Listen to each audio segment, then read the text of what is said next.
हम जो अपनी सच्चाई, जो असली सच्चाई है वो आप लोगों तक पहुंचा सके। सबसे पहला जो आरोप हमारे ऊपर लगा था वो लगा था कि हमारा ये जो आंदोलन है वो राजनीति से प्रेरित है। कांग्रेस लीडर दीपेंद्र हुड्डा ने हमारे को इस आंदोलन के लिए उकसाया है कि जो हमारी लड़ाई वो सरकार के खिलाफ नहीं है, हमारी लड़ाई जो है रेसलिंग फेडरेशन के प्रेसिडेंट के खिलाफ।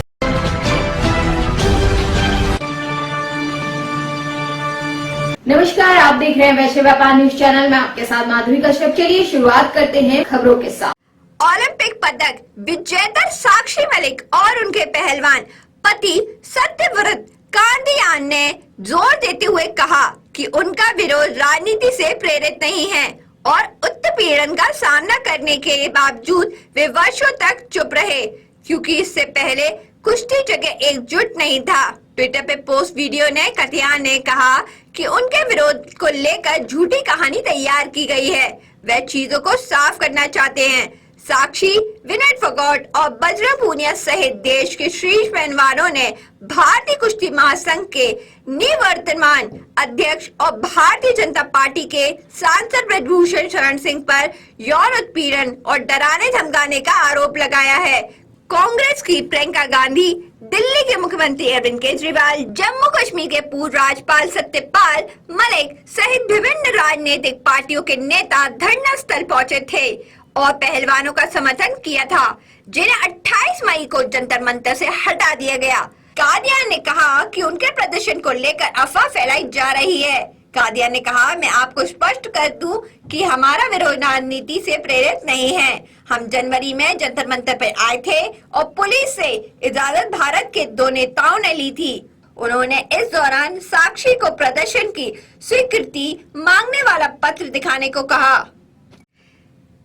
यह पत्र पूर्व पहलवान बबीता फोगाट और तीरथ राणा ने लिखा था, जो भाजपा से जुड़े हैं। कादियान ने कहा, यह प्रदर्शन कांग्रेस समर्थक नहीं है।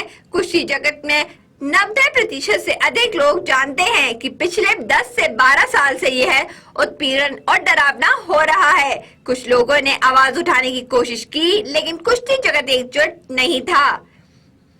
हैवीवेट वर्ग में चुनौती पेश करने वाले कादियान ने दोहराया कि उनकी लड़ाई WFI प्रमुख के खिलाफ है, सरकार के खिलाफ नहीं। साक्षी ने कहा कि वे इतने वर्षों से चुप थे क्योंकि पहलवान एकजुट नहीं थे। रियो ओलंपिक की कांस्य पदक विजेता ने कहा, आपने देखा कि नाबालिग अपने बयान से पीछे हट गई, उनके परिवार को डराया गया। ये पहलवान गरीब परिवार से ताल्लुक रखते हैं। ताकतवर व्यक्ति के खिलाफ साहस जुटाना आसान नहीं है। कादियान ने कहा कि 28 मई को पुलिस की निर्दयता ने उन्हें तोड़ दिया है। पुलिस ने उन्हें हिरासत में लिया और धक्का देकर बसों में बिठा, जिसकी चौतरफा आलोचना हुई। पहलवानों पर कानून और व्यवस्था के उल्लंघन का मामला दर्ज किया गया था क्योंकि बिना स्वीकृति के नए संसद भवन की ओर बढ़ने का प्रयास कर रहे थे। कादियान ने कहा, मैं यह स्पष्ट कर दूं कि महिला सम्मान महापंचायत खाप नेताओं ने बुलाई थी और हमने उनके आदेश का पालन किया और पुलिस की बर्बरता का सम्मान किया। से हम टूट गए। हमने देश के लिए इतने सारे पदक जीते और हमारी गरिमा को कुचला जा रहा था। मैं शब्दों में बयान नहीं कर सकता कि हम किस दौर से गुजरे। कादियान ने कहा, हमने तब हरिद्वार में पदक विसर्जित करने का फैसला लिया, लेकिन तंत्र व्यवस्था के एक आदमी ने बजरंग की बाह पकड़ ली और उसे एक कोने में ले गया और उसे कई प्रभावशाली लोगों से बात करने के लिए मजबूर किया। अगर हमने ऐसा नहीं किया होता तो हिंसा हो सकती थी, इसलिए हमने प्रशिक्षक को और माता पिता को पदक दिए। उस घटना के बाद हमें नहीं पता था कि हमारी तरफ कौन था, कौन व्यवस्था का हिस्सा था। हम बहुत से लोगों से मिले, लेकिन यह नहीं पता था कि किस पर भरोसा किया जाए।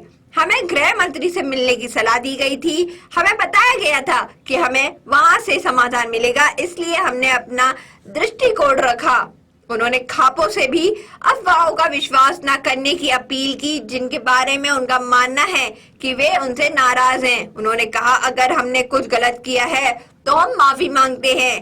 कादियान ने 11 मिनट के लंबे वीडियो के अंत में कहा, जब हम एकजुट नहीं होते हैं तो तंत्र फायदा उठाता है। अगर आप किसी भी तरह के अन्याय का सामना कर रहे हैं तो अपनी आवाज उठाएं और एकजुट रहें। बता दें कि पुलिस ने ब्रजभूषण के खिलाफ पीछा करने और यौन शोषण उत्पीड़न के अपराधों के तहत आरोप पत्र दायर किया। सभी खबरें देखने के लिए बने रहिए वैश्य व्यापार न्यूज चैनल के साथ। नमस्कार।